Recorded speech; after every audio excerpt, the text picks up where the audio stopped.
Bonjour et bienvenue dans la correction de l'exercice 7 qui consistait à créer un nuage de points. Alors je vais retourner sur mon rapport. On souhaitait avoir un nuage de points donc qui représente le nombre d'accidents en fonction de la taille de la commune. Euh, donc je vais commencer par sélectionner mon outil graphique à nuage de points et je vais le positionner dans le rapport.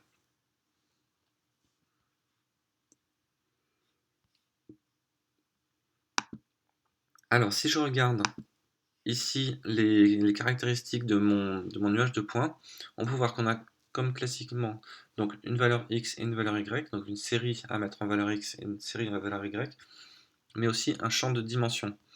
Alors ce champ de dimension, il peut être utilisé dans Google Data Studio pour faire des agrégations de données. Donc en fait les données en x et en y seront agrégées suivant la dimension qu'on a spécifiée ici. Donc on va voir en quoi ça peut nous être utile. Ce qu'on souhaitait avoir, nous, dans notre nuage de points, c'était donc le nombre d'accidents et en fonction de la population pour chaque commune. Or, on sait que dans notre jeu de données, chaque commune revient plusieurs fois. Donc on va utiliser ce champ de commune en fait en dimension.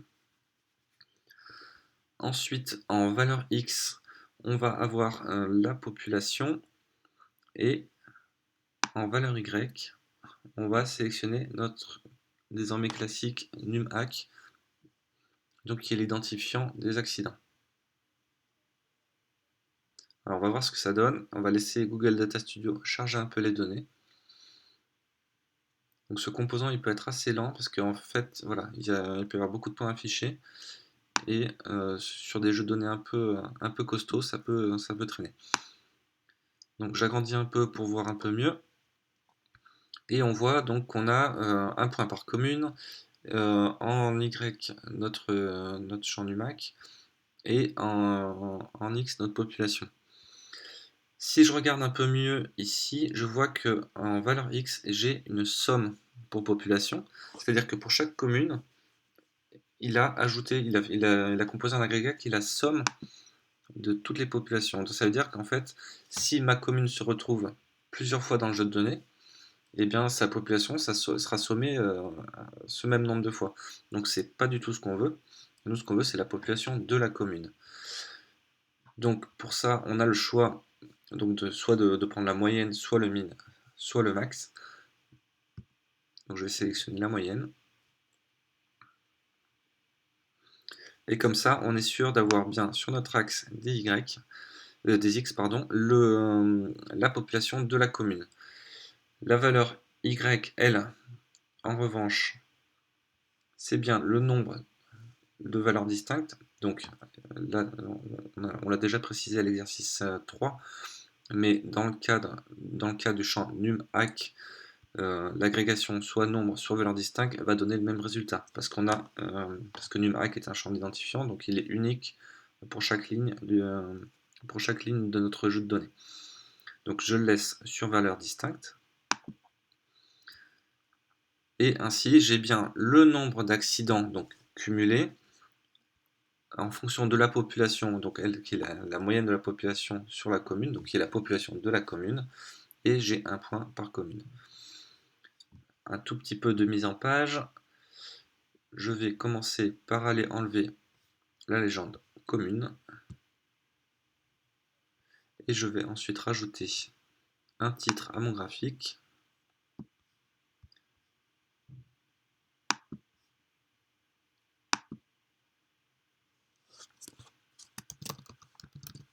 Hop.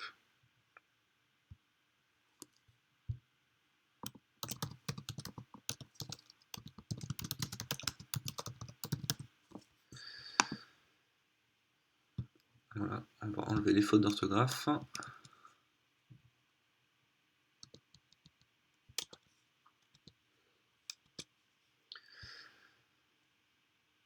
Sur l'élément de type nuage de points, il peut y avoir une fonctionnalité qui peut être intéressante.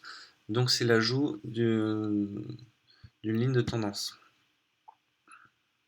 une courbe de tendance. Donc ça se fait très simplement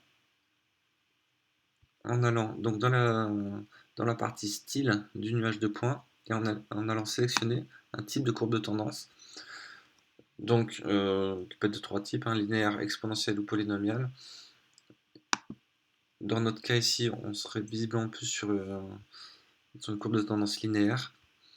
Voilà, donc on voit que plus la population de la commune augmente, plus le nombre d'accidents augmente. Mais on peut voir que certaines communes seront meilleures élèves, donc celles qui ont une population forte mais avec un faible nombre d'accidents, donc par exemple ce point ici. Et on a plutôt des mauvais élèves si on regarde au-dessus de la ligne de tendance, donc à savoir des populations qui sont plutôt faibles en comparaison du nombre d'accidents. Voilà, c'est terminé pour le tutoriel concernant cet exercice, et je vous donne rendez-vous dans la prochaine vidéo pour la suite du corrigé.